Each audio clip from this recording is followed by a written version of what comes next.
Hello students. मैं Rajkumar Sharma arms academy digital channel पर आप सभी का हार्दिक स्वागत करता हूं। तो हम लोगों ने आप लोगों के फायदे के लिए 45 डेज का एक प्लान रेडी किया है। जैसा कि आप सब जानते हैं कि जेईई मेंस का एग्जाम काफ़ी क्लोज है, अब बहुत ज़्यादा टाइम नहीं रह गया है। तो लास्ट टाइम में बच्चा ये ढूंढता है कि हर चैप्टर के जो मोस्ट इम्पोर्टेंट टॉपिक्स हैं उनका अगर मेरे को पता चल जाए, जो हाई वेटेज वाले हैं, और उनके क्वेश्चंस की प्रैक्टिस कर लूँ मैं, ताकि मेरा वहाँ जेईई मेंस में अच्छा स्कोर हो जाए। तो बस आप सही जगह आ चुके हैं। हमने इसीलिए उन्हीं हर सब्जेक्ट में हर चैप्टर के मोस्ट इम्पोर्टेंट जो टॉपिक्स हैं, जिनसे क्वेश्चंस जेईई मेंस में फ्रिक्वेंटली पूछे जा रहे हैं या हाई वेटेज वाले जो टॉपिक्स हैं, उनको रेडी किया है। 45 डेज का ये प्लान है। हर दिन किसी न किसी टॉपिक का, जो इम्पोर्टेंट टॉपिक्स हैं सभी सब्जेक्ट्स में, तो एक टॉपिक का लेक्चर रहेगा। आप ये 45 डेज मान के चलिए कि हमारे लिए बहुत महत्वपूर्ण है। हर सब्जेक्ट का आपको ये लेक्चर अटेंड करना है। और आप अगर, यकीन मानिए, अगर आप रेगुलर रहते हैं इन 45 डेज में और ये सारी चीज़ें कवर करते हैं, बहुत ज़्यादा आपको बेनिफिट होने वाला है। ठीक है, तो ऑल द बेस्ट। आज का लेक्चर हम स्टार्ट करेंगे बायनॉमियल थ्योरम, जो चैप्टर है अपना मैथमेटिक्स का, उसमें जो one of the most important topic है दैट इज जनरल टर्म। ठीक है, तो आज उसको अपन डिस्कशन करने वाले हैं। ठीक है, तो उसके कुछ पीवाईक्यूज हैं, उनके थ्रू आपको ये चीज़ समझाई जाएगी कि जनरल टर्म पर बेस्ड जो क्वेश्चंस हैं कैसे आते हैं, किस तरह से हमें उन्हें सॉल्व करना है। ठीक है, उससे पहले एक पॉजिटिव थॉट के साथ हम वीडियो स्टार्ट करते हैं। तो ये बात आप अपने मन में धारण कीजिए, और जैसा लिखा है, गोल इज रीच्ड, जब तक कि गोल हमें मिल ना जाए, लक्ष्य की प्राप्ति ना हो जाए, तब तक कि हमें रुकना नहीं है। ठीक है, तो आगे बढ़ते हैं अपन। तो आज हम डिस्कशन करने वाले हैं general term of binomial theorem. ठीक है, तो बायनॉमियल थ्योरम का ये स्टेटमेंट है एक्स प्लस वाई की होल पावर एन। ये हमें पता है, एन सी जीरो, एक्स की पावर एन, वाई की पावर जीरो, पूरा स्टेटमेंट है बायनॉमियल थ्योरम का। और इसमें जो आर प्लस वनथ टर्म होती है उसी को हम क्या कहते हैं, जनरल टर्म कहते हैं। ठीक है, जैसे पहली टर्म, ये दूसरी, तो यहाँ पे ये जो टर्म है ये क्या है, आर प्लस वनथ टर्म, इसी को हम जनरल टर्म कहते हैं। और ये बहुत काम आने वाली है, और इसको हम generally T R plus one से रिप्रेजेंट करते हैं। तो इस बायनॉमियल थ्योरम का जो जनरल टर्म है वो क्या है, एनसीआर एक्स की power N minus R, Y की पावर आर। अगर इसमें अपन ये कहें कि एक्स माइनस वाई की होल पावर एन, इसकी जनरल टर्म क्या है, तो आप समझ जाओ कि एक्स माइनस वाई मतलब एक्स प्लस माइनस वाई की होल पावर एन, यानी यहाँ पे जो y है उसकी जगह क्या लिख दिया हमने, माइनस वाई। ठीक है, तो इसकी जनरल टर्म क्या बनेगी, तो इसकी जनरल टर्म ये जो लिखी है, इसमें बस आपको क्या करना है, x को तो रखना है एज इट इज, y की जगह क्या लिख देना है, माइनस वाई। तो ये आ जाएगा माइनस वाई की होल पावर आर। अब ये माइनस वन की पावर आर, ये क्या बनेगा, माइनस वन की पावर आर इंटू वाई की पावर आर। तो ये जो माइनस वन की पावर आर है इसे आप बाहर निकाल लो, तो ये बन जाएगा माइनस वन की power R N C R X की पावर एन माइनस आर और वाई की पावर आर। ठीक है, तो ये ध्यान रखना, एक्स प्लस वाई की होल पावर एन में जनरल टर्म ये है, एक्स माइनस वाई आ जाए तो उसी से हम ये याद रखेंगे, क्या आएगा, माइनस वन की power R N C R X की पावर एन माइनस आर और वाई की पावर आर। ठीक है, अब आते हैं क्वेश्चन पे। तो देखो भाई, तो ये एक क्वेश्चन है जो कि जेईई मेन 2025 का एक क्वेश्चन है, 4 अप्रैल को पूछा गया है। क्वेश्चन क्या कह रहा है, इन द एक्सपेंशन ऑफ, ये क्यूब रूट ऑफ, हाँ भाई, तो ये हमें दे रखा है cube root two plus this की पावर एन, इसके एक्सपेंशन में ratio of 15th term from beginning to 15th term from end, ये हमसे कहा जा रहा है। तो देखो, पहले इसमें ये कि 15th टर्म फ्रॉम एंड, जैसे अगर हम लास्ट की बात करें, इसमें टी आर प्लस वन, जैसे कोई पूछे इसमें 10th टर्म क्या है सर, तो आप क्या करोगे, आर की जगह एन लिख दोगे, आर की जगह क्या लिख देंगे, 9। तो टी आर प्लस वन और T9+1 कंपेयर करें तो R9 है तो यहाँ 9 लिख दो, तो ये क्या बनेगा NC9 x की पावर n-9 और y की पावर 9। ठीक है, तो ये हमारी 10th टर्म आ गई। बिल्कुल यही चीज हमें यहाँ काम में लेनी है। क्या इन्होंने कहा है कि ये जो एक्सपेंशन है ना, इसमें ratio 15th term from beginning, तो 15th टर्म, अब मैं कहूं अगर थोड़ी देर के लिए कि मान लो ये a प्लस बी की होल पावर n है, इसमें अगर हमें 15th टर्म चाहिए बिगिनिंग से, तो कैसे निकालेंगे? 15th टर्म मतलब इसको लिख लो 14+1, तो r जो हमने कहा अभी TR+1, उसमें r क्या हो गया 14, तो बताओ क्या बनेगी टर्म इसमें? n क्या लिखा है? n ही है। ठीक है, तो इसका मतलब NC, मैंने अभी इसको a इसको b मान लिया, वो इसलिए उसका रीजन है 15th टर्म फ्रॉम एंड भी कहा है इन्होंने। मैं बताऊंगा कि भाई इसमें 15th टर्म फ्रॉम एंड निकालना है तो कैसे निकालना है। तो पहले तो अपन स्टार्टिंग से निकाल लें 15th टर्म, तो NC 14, a की पावर n-14 और b की पावर 14, ये हमारा स्टार्टिंग से 15th टर्म है। और जब भी आपको एंड से 15th टर्म पूछे ना, तो आप क्या करना है, इनको रिवर्स कर देना बस, a और b को। तो यानी a और b को अगर हम इंटरचेंज कर देंगे तो आपको, अब इसमें हम जब देखेंगे, देखो जो यहाँ पे आप देखोगे ऑब्जर्व करोगे, तो ये पहली टर्म है स्टार्टिंग से और ये आखिरी टर्म है स्टार्टिंग से। अगर आप गौर से देखें तो अगर मैं x प्लस वाई की होल पावर n की जगह अगर मैं y प्लस एक्स की होल पावर n का एक्सपेंशन करूंगा ना, तो ये मुझे सबसे पहले दिखेगा, समझे?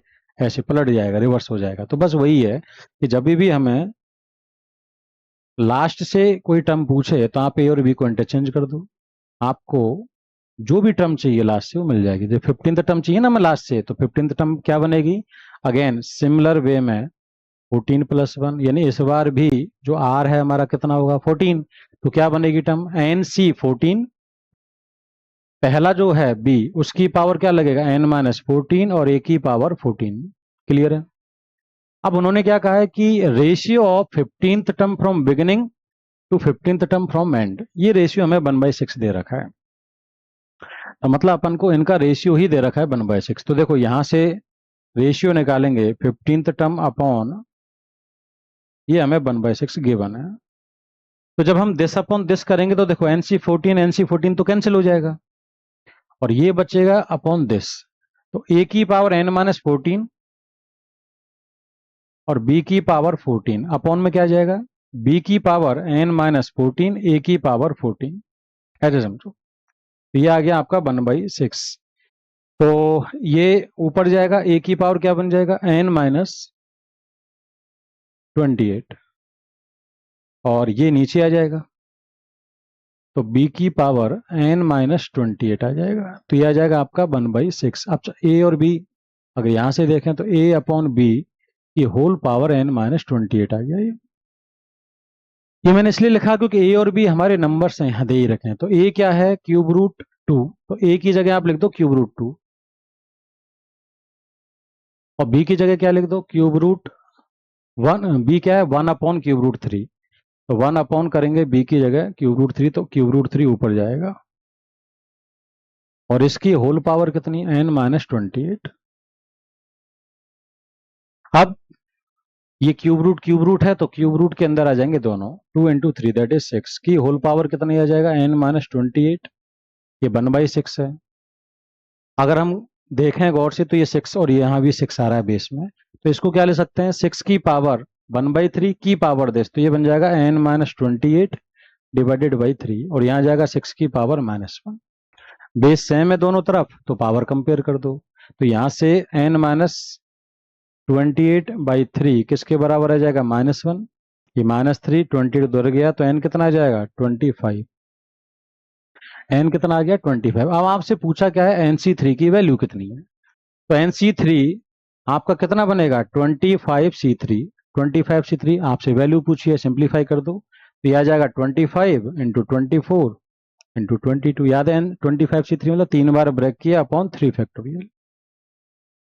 तो 3 फैक्टोरियल कितना होता है, 3 फैक्टोरियल होता है अपना 6, तो 6 से कैंसिल कर लो, 6 से कटेगा ये 4, ये 23 आएगा। तो 25 इंटू 4 कितना हो गया 100, 100 into 23 2300, so answer will be 2300। ठीक है भाई, आगे बढ़ते हैं। नेक्स्ट अपना प्रॉब्लम है, हाँ भाई, नेक्स्ट क्वेश्चन है, if the second third and fourth terms in expansion of this or this. ठीक है, यानी कि इसकी सेकंड थर्ड और फोर्थ टर्म्स हमें दे रखी हैं और आपसे ये पूछा गया है। तो इसमें कितने अननोन है? तीन। कौन कौन? N, X, Y. ऐसा क्वेश्चन एडवांस में पूछा गया है। ठीक है, तो आगे बढ़ते हैं। तो आपसे कहा है सेकंड टर्म और थर्ड और फोर्थ। तो सेकंड टर्म मतलब T2, तो इसे लिखेंगे क्या? T1+1। तो हमारा जो R है जो हमें चाहिए वो क्या मिल गया? 1। तो इसमें R अगर 1 है तो टर्म क्या बनेगी? NC1, x की पावर n-1, y की पावर 1, और ये बनेगा NC। इसमें R2 हो जाएगा, T2+1 लिख लेंगे इसे। R क्या हो जाएगा? 2। तो NC2 और x की पावर n-2 और y की पावर 2, और T4 क्या आ जाएगा? NC3, x की पावर n-3 और y की पावर 3। ये हमारे आ चुके हैं। तो कितने इक्वेशंस हैं? तीन। क्यों? क्योंकि ये हमें दे रखा है। सेकंड टर्म कितनी है? 135। ये कितना है? 30। ये कितना है? 10/3। तो ये इक्वेशन 1, ये इक्वेशन 2, ये इक्वेशन 3, ये आपको तीन इक्वेशंस दे रखी हैं। अब एक चीज का ध्यान रखना, जब भी इस तरह की कॉन्जुगेटिव टर्म्स का क्वेश्चन आए जिनका रेशियो दे रखा है या टर्म्स दे रखी हैं, तो उसका सबसे जो बेस्ट तरीका, एक तो ये कि भाई दो अननोन है, एक्चुअली तीन अननोन है, तीन इन्फॉर्मेशन है, तो आपको एक्स और वाई एलिमिनेट करेंगे तो एन आ जाएगा। तो इसमें आप एक काम हमेशा कर सकते हैं कॉन्जुगेटिव टर्म्स में, क्या कि सेकंड टर्म का जो बीच में आएगा ना, मिडिल में कोई भी हो, तो उसका करना है स्क्वायर, और फर्स्ट और लास्ट का क्या कर देना? मल्टीप्लाई। आप देखना जब ऐसा करोगे तो सेकंड के स्क्वायर को फर्स्ट थर्ड के मल्टीप्लिकेशन से डिवाइड कर देना, एक्स वाई गायब हो जाए, तो आपका एन आ जाएगा। ठीक है, अपन करके देखते हैं यहाँ पे। तो मैंने कहा सेकंड जो इक्वेशन है उसका square upon first equation into third equation. जब हम ऐसा करेंगे तो सेकंड का स्क्वायर मतलब ये, तो NC2 का हमने क्या कर दिया? स्क्वायर, और इसका स्क्वायर करेंगे तो क्या आ जाएगा? एक्स की पावर 2n-4 और वाई की पावर 4 अपॉन में क्या आ जाएगा? दिस इंटू दिस, तो ये आ जाएगा NC1 इंटू एक्स की पावर n-1, वाई की पावर 1, और ये आ जाएगा NC3 और एक्स की पावर n-3 और वाई की पावर 3। ठीक है भाई, तो इसका स्क्वायर कर रहे हैं, ओपन करने की जरूरत नहीं, ऐसे लिख लो, और ये आ जाएगा 135 इंटू 10/3। अब देखना, देखो एक्स की पावर n-1, एक्स की power n-3, base same, power add करोगे तो n-1 n-3 ऐड करोगे तो 2n-4 आ रहा है। तो इसका मतलब ये वाली जो टर्म है वो कैंसिल हो रही है, इनका मल्टीप्लिकेशन ये हो गया। और y³ इंटू वाई क्या बना? y की पावर 4, तो देखो ये y की पावर 4 ये भी कैंसिल हो जाएगा। तो मैंने कहा था ना कि x और y कैंसिल हो जाएंगे यहाँ से। ठीक है, तो अब NC2 का स्क्वायर है, सिंप्लीफाई कर लो। NC2 कितना होता है? n-1/2 फैक्टोरियल, ये NC2 है, और उसका क्या कर रहे हैं? स्क्वायर डिवाइडेड बाई, नीचे क्या आ रहा है? NC1 that is n, NC3 क्या हुआ? n-1 n-2, तीन बार ब्रेक किया अपॉन 3 फैक्टोरियल।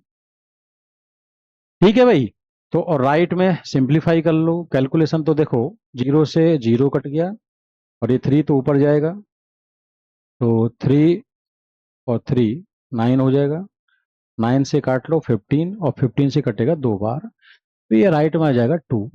ठीक है, अब इसको कर लेते हैं सिंप्लीफाई।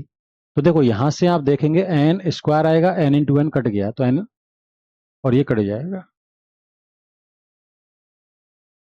एन स्क्वायर बनेगा, कट जाएगा, यहाँ बचेगा n-1 का स्क्वायर, एक n-1 यहाँ से कट जाएगा, तो ऊपर बचेगा n-1, यहाँ बचेगा 2 का स्क्वायर दैट इज 4, और नीचे क्या बचेगा? n-1 कट गया तो n-2 डिवाइडेड बाई 3 का फैक्टोरियल दैट इज 6, राइट में आएगा 2। ठीक है, अब कैलकुलेट कर लो, ये 2 है, 2 इंटू 2, ये 3 इंटू 2, तो 3 ऊपर जाके मल्टीप्लाई होगा तो 3n-3, ये 2 इससे मल्टीप्लाई होगा और 2 उधर जाएगा, तो 2 इंटू 2 4, 4 इससे मल्टीप्लाई करोगे तो 4n-8 आएगा। तो इधर तो बचा n, 8 उधर गया तो कितना आ गया? 5। तो देखो भाई n की वैल्यू तो आ गई। तो जैसा मैंने कहा कि सेकंड का स्क्वायर फर्स्ट और लास्ट से डिवाइड करोगे, फर्स्ट और थर्ड के मल्टीप्लिकेशन डिवाइड करोगे तो एक्स वाई गायब हो जाएगा, एन आ जाएगा, एन आ गया, तो ये जो गिवन इक्वेशंस है ना, उनमें जो भी आसान पड़े वहां एन पुट कर लो। सबसे आसान ऑब्वियस सी बात है, स्टार्टिंग की इक्वेशन ही रहेगी। तो एन बराबर 5 यहाँ पुट करो फर्स्ट में। तो फर्स्ट में पुट करोगे ना एन बराबर 5, तो आपको क्या मिलेगा यहाँ से, ये बन जाएगा 5c1, तो 5 होता है। और x की पावर 5 - 1 मतलब 4 इंटू वाई, और ये आ जाएगा 135। 5 से काट लो इसे, तो ये आ जाएगा कितना, 27। x की पावर 4y किसके बराबर आ गया, 27। तो x की पावर 4y आ गया 27। एक रिजल्ट तो ये आ गया। एक और चाहिए, तो इसमें भी पुट कर लो। इसमें पुट करेंगे n की जगह 5, तो ये आएगा 5c2 जो कि क्या होता है 10। और x की पावर 5 - 2 मतलब 3, और y की पावर 2 इक्वल्स टू 30। तो 5c2 कितना होता है 10। 10 से 30 कटेगा कितनी बार, 3 टाइम्स। तो आपको यहां से जो रिजल्ट मिला वो मैं यहां लिख देता हूं। क्या मिला, x³ y की पावर 2 इक्वल्स टू 3। दो इक्वेशंस हैं और दो अननोन है। एक काम करते हैं, y यहां से उठा के यहां डाल दो। ठीक है, तो y की जगह क्या लिख दें, 27 अपॉन x की पावर 4 यहां पुट कर दो। तो x³ 27 का स्क्वायर अपॉन 27 अपॉन एक्स की पावर 4। एक्स की पावर 4 का स्क्वायर क्या बनेगा, एक्स की पावर 8 इक्वल्स टू 3। ठीक है, तो ये आ रहा है अपना। अब इसको सिंप्लीफाई कर लेते हैं। x³ या एक्स की पावर 8, तो नीचे क्या बचा, एक्स की पावर 5।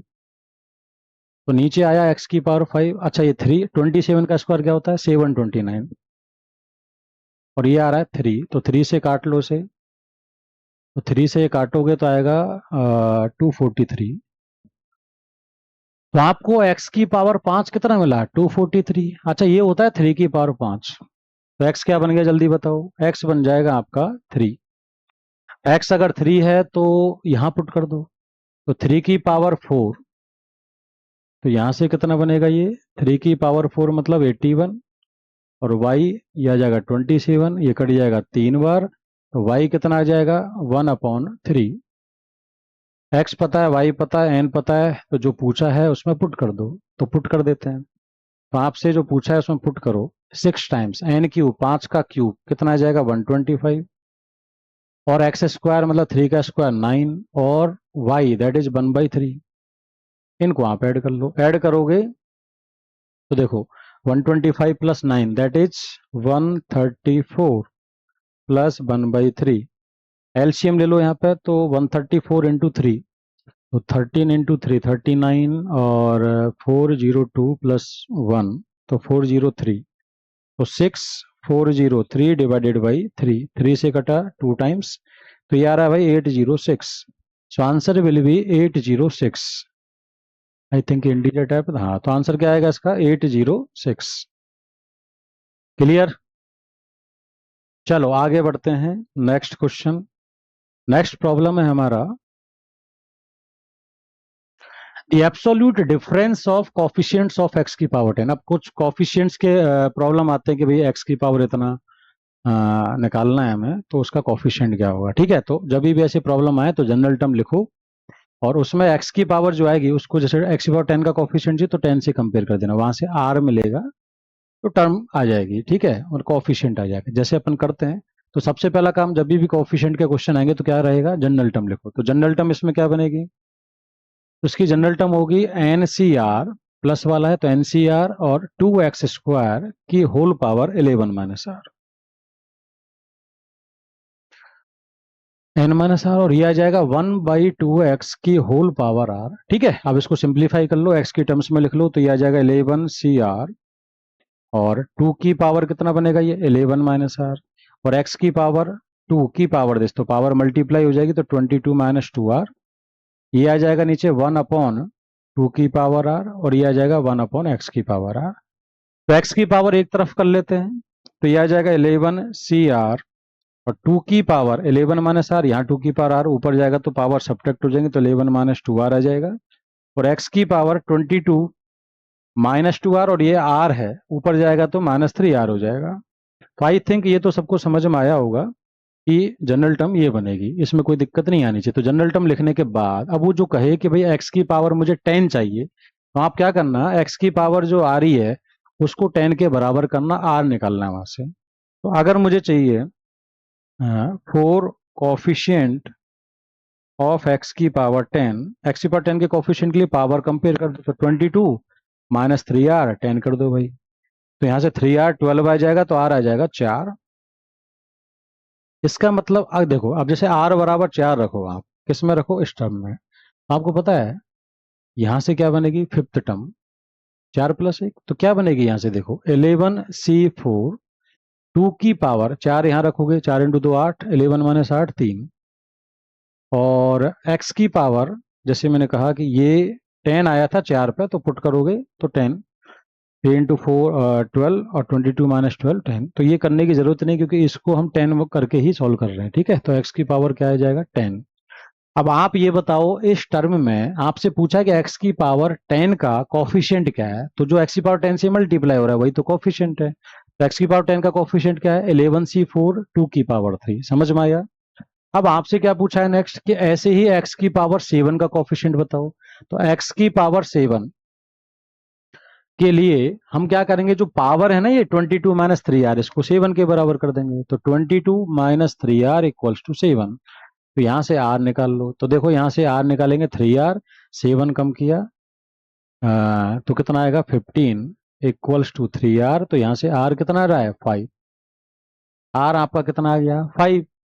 अब यहां से अगर 5 है तो बताओ, बिल्कुल ऐसे ही जैसे आप समझ ही गए कि जब r 5 रखेंगे हम इसमें, तो x की पावर तो कितनी बनने वाली है 7। तो उसका कॉफिशिएंट क्या होगा, ये होगा। तो ये हमारा कॉफिशिएंट है, एक्स की पावर हटाओ, उसका कॉफिशिएंट चाहिए, तो यहां से मिलेगा।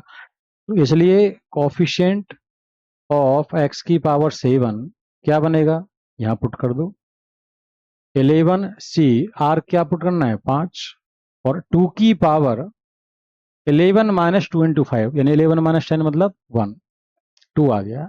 ठीक है भाई। अब आपसे क्या कहा है, पढ़ो डिफरेंस, एब्सोल्यूट डिफरेंस मतलब मॉड, यानी बड़े में से छोटा माइनस करना है। Absolute difference of coefficient of x की पावर 10 एक्स की पावर 7। ठीक है। तो इनके कोफिशिएंट्स निकाल लिए, इनका डिफरेंस लेना है। अब इसका कोफिशिएंट आया ये, ठीक है। पहली वाली जो टर्म है इसका कोफिशिएंट ये है, और दूसरे का ये है। इनका डिफरेंस चाहिए। मान लो आपके मन में हो कि सर कौन बड़ा है कौन छोटा है, कोई पता नहीं, तो आप तो क्या करो, इसमें से माइनस कर दो, ऑटोमेटिक आंसर पॉजिटिव आना चाहिए। नेगेटिव आ रहा हो तो मॉड ले लेना उसका। तो इसी ऑर्डर में अपन लिखते हैं डिफरेंस। तो डिफरेंस हमें जो चाहिए वो क्या बनेगा, 11c4 2 की पावर 3 मतलब 8, माइनस यहाँ कितना है 11c5 इंटू 2। 11c4 कैसे निकालोगे, 11 को 4 बार ब्रेक करो, तो 10 9 और 8, ये 4 बार हमने ब्रेक किया। अपन 4 फैक्टोरियल मतलब 24 इंटू 8 ऑलरेडी बाहर है। माइनस 11c5 मतलब 11 को 5 बार ब्रेक करना है, तो 11 फिर 10 9 8 7, अपन 5 फैक्टोरियल मतलब 120, और इसको 2 से मल्टीप्लाई करना है। ठीक है। तो कैलकुलेट करो भाई, इसको अपने आप समझ में आ जाएगा अपन को। तो देखो 9 इंटू 8 कितना होता है 72, 72 को 24 से डिवाइड करना है तो 3 आएगा। तो ये आ गया आपका इतना। ठीक है। अब आंसर उन्होंने फाइनल आंसर मतलब नंबर वैसे नहीं दिया है, सिंप्लीफाई करके उन्होंने इस फॉर्मेट में दिया, तो हमें उसी तरीके से सोचना है। अभी इसको सिंप्लीफाई मत करो, बस ऐसे ही देखने दो। ये 11 है, ये आपका 10, और ये आपका 10, और ये आपका 3 8, मैंने ऐसे ही रहने दिया। माइनस यहाँ देख लो, तो अगर हम देखेंगे यहाँ पे, तो एक तो जीरो कट रही है ना, और अगेन 9 इंटू 8 72, और ये 6 आ जाएगा। तो यहाँ कितना बच रहा है 11 इंटू 7 इंटू 6 इंटू 2 मतलब 12 कह लो उसे। कॉमन क्या आ रहा है यहाँ से, तो कॉमन आपका आ रहा है यहाँ से, अगर इसको हम 6 इंटू 2 ही रहने 3 आ रहा है ना, तो 11 कॉमन आ रहा है, और 11 कॉमन आ रहा है, और 3 आ जाएगा कॉमन, और क्या आ रहा है 3 आ रहा है। तो उसके बाद यहाँ बचेगा कितना 4। तो 4, 11 3 चला गया, 4 कॉमन लेंगे, तो यहाँ बचेगा 10 इंटू 2 दैट इज 20, और यहाँ कितना बचेगा 3 4 चला गया, तो 7 बचेगा भैया। ठीक है। अब 20 माइनस 7 कितना होता है? 13। ये कितना होगा? 13। तो आपका अभी तक का जो आंसर है वो कितना? आंसर तो आ गया, बस उस फॉर्मेट में लाना है। तो यह है 11, यह है 12 और ये कितना है? 13। क्या 11 क्यू माइनस 11 बन रहा है? तो हम एक चीज जानते हैं यार, 11, 12 और 13, 12 कॉमन है, इसको 12 माइनस 1 ले सकते हैं, और इसको अगर हम क्या लिख दें? 12 प्लस 1। तो फायदा ये है कि फर्स्ट और लास्ट में अगर मल्टीप्लाई करें इसमें और इसमें, तो ए माइनस बी ए प्लस बी लग रहा है, तो ए स्क्वायर माइनस बी स्क्वायर यानी 12 का स्क्वायर माइनस 1 का स्क्वायर और इंटू कर देंगे 12। तो फाइनल आंसर क्या आएगा? 12 से मल्टीप्लाई करेंगे तो 12 का cube minus 12। So answer will be 12 का क्यूब माइनस 12, दिस वन। ठीक है, चलो आगे बढ़ते हैं अब। तो जब भी कोई कोफिशिएंट का क्वेश्चन आएगा तो आपको क्या है? जनरल टर्म लिखनी है, और उसके बाद जो जिस एक्स की पावर जितना चाहिए अपन को, तो पावर कंपेयर कर देना, आ जाएगा वहां से। नेक्स्ट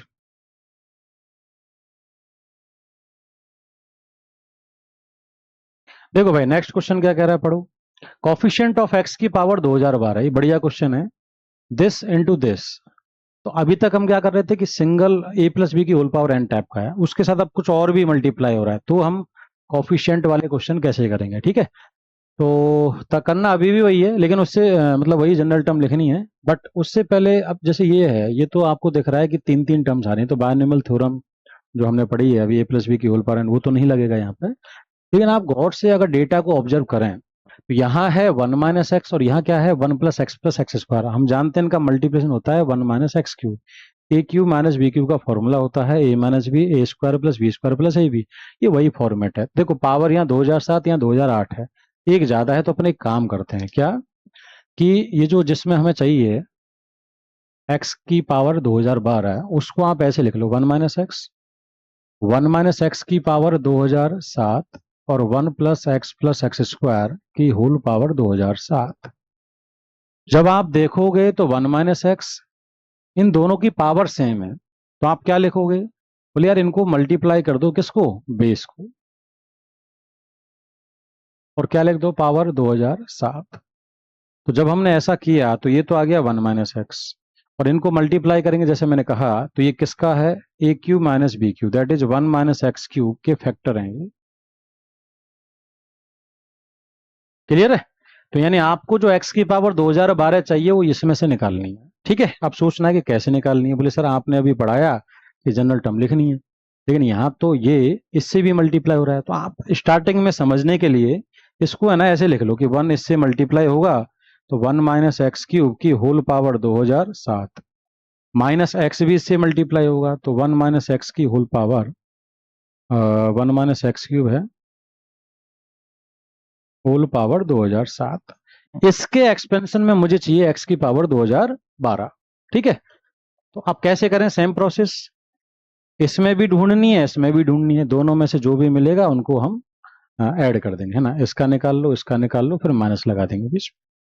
तो इसमें से कैसे निकालनी है? बोले अभी तरीका बताया था, क्या आगे जनरल टर्म लिखो इसकी। तो इसकी जनरल टर्म क्या होती है अभी बताई थी हमने। तो इसकी जनरल टर्म क्या बनेगी? ये नेगेटिव वाला है, तो इसकी जनरल टर्म बनेगी क्या?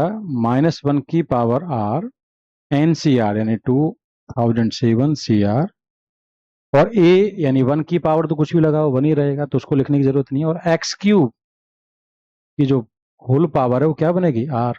तो देखा जाए तो ये एक्स की पावर 3 आर हो गया। ठीक है, बिल्कुल ऐसे यहाँ पे भी आप क्या लिख लोगे? बोले बाहर एक्स है, बेसिकली माइनस एक्स है, और माइनस रहने दो एक्स, और यहाँ क्या है? इसकी जनरल टर्म क्या बन रही है आपकी? एन सी आर, यानी कि -1 की power R into 2007 C R X की पावर 3 आर। ये हमने दोनों की जनरल टर्म लिख ली, मतलब इसकी लिखी उसको फिर एक्स से भी मल्टीप्लाई कर दिया। अब आप खुद सोचो आपको क्या चाहिए? एक्स की पावर 2012, तो एक्स की पावर 2012, मैंने कहा ना एक्स की पावर 2012 मतलब जो एक्स की पावर यहाँ आई है आर की टर्म्स में, उसको और इस पावर को कंपेयर कर दो, आर मिलेगा उससे। तो इस केस में आपको जो x की पावर है दैट इज 3r, उसको किसके बराबर करना होगा? 2012। तो r कितना आएगा आपका? 2012 डिवाइडेड बाई 3। जब आप यहाँ देखेंगे तो देखो ये जो ऊपर और नंबर है 2012 वो 3 से डिविजिबल नहीं है, तो 2 और 2 4 और 1 5 आ रहा है। सम ऑफ डिजिट्स 3 से डिविजिबल नहीं है, तो नंबर 3 से डिविजिबल नहीं है। तो ये जो है ये इंटीजर ही नहीं है, जबकि हमें पता है कि जो एनसीआर है उसमें जो आर है वो होल नंबर होता है। तो होल नंबर नहीं है तो ये हम केस रिजेक्ट कर देंगे। मतलब यहाँ जब आप देखोगे तो आर की आपको एक्स की पावर 2012 इसके एक्सपेंशन में नहीं मिलेगा। ठीक है, या आप डायरेक्ट भी कह सकते हैं, जब एक्सपेंशन करोगे तो एक्स की पावर में 3 के मल्टीपल्स आएंगे, और ये एक्स की पावर में 3 का मल्टीपल नहीं है। 3 का मल्टीपल नहीं है तो मतलब ये टर्म इसमें नहीं मिलेगी। नेक्स्ट आ जाते हैं। इसमें आपको पता है जब इसका एक्सपेंशन करोगे किसका, 1 माइनस एक्स क्यू की पावर 2007 का, तो आपको क्या मिलेगा? जो भी मिलेगा वो हर टर्म एक्स से मल्टीप्लाई होगी। तो यानी कि अगर आपको इस कंप्लीट में अगर आपको एक्सपेंशन में एक्स की पावर 2012 चाहिए, तो एक्स तो बाहर है ही, जो बचा है दैट इज 1 माइनस एक्स की पावर 2007, उसमें आपको 2011 चाहिए एक्स की पावर, क्योंकि एक्स इंटू एक्स की पावर 2011 ही एक्स की पावर 2012 बनेगा। तो आपका टारगेट क्या है कि ये जो है ना भाई, ये उसमें एक्स की पावर 2011 चाहिए, तो एक्स की पावर मुझे 2011 चाहिए इसमें, क्योंकि एक्स बाहर है और वो एक्स की पावर 2011 मल्टीप्लाई होकर एक्स की पावर 2012 बनेंगे, जो कि हमारी चाहत है। क्लियर है? तो अपनी चाहत को पूरी करने के लिए हमें एक्स की जो पावर्स हैं उनको कंपेयर करना पड़ेगा। तो एक्स की पावर यहाँ क्या है? 3r, और यहाँ पे कितना है? 2011। तो r यहाँ से भी निकाल लो, तो 2011 डिवाइडेड बाई 3। 2 और 2 4, सम ऑफ डिजिट्स 4 आ रहा है, 3 से डिविजल नहीं है, तो यानी ये भी आपका इंटीजर नहीं बनना है, होल नंबर नहीं बनेगा। तो इसका मतलब इसमें भी आपको x की पावर 2012 नहीं मिलने वाली है। अगर मिलती ना तो उसका कॉफिशिएंट हमें चाहिए था। तो जैसे सपोज r 5 आ गया, तो ये तो x है जो कि 2012 बनती पावर दोनों की मिला के, तो यहाँ आप 5 रख देते, -1 की पावर 5 और 2007 C5, आगे माइनस से मल्टीप्लाई कर देते। यहाँ भी जो भी आता, अगर r वैलिड आता, तो यहाँ पे भी हम इसमें x की पावर हटा के जो कॉफिशिएंट है वो हमारा आंसर बनता। ठीक है भाई, अभी हमें r इस पहले केस में भी नहीं मिला, होल नंबर यहाँ पे भी नहीं मिला, तो r हमें मिल ही नहीं रहा, तो हम x की पावर 2012 इसमें नहीं निकाल पाए, मतलब नहीं मिलेगी हमें। तो x की पावर 2012 जब नहीं मिली तो उसका कॉफिशिएंट क्या है? 0। तो इसका आंसर क्या होगा फिर? 0। क्लियर है? ठीक है, thank you, all the best. मिलते हैं अब नेक्स्ट लेक्चर में।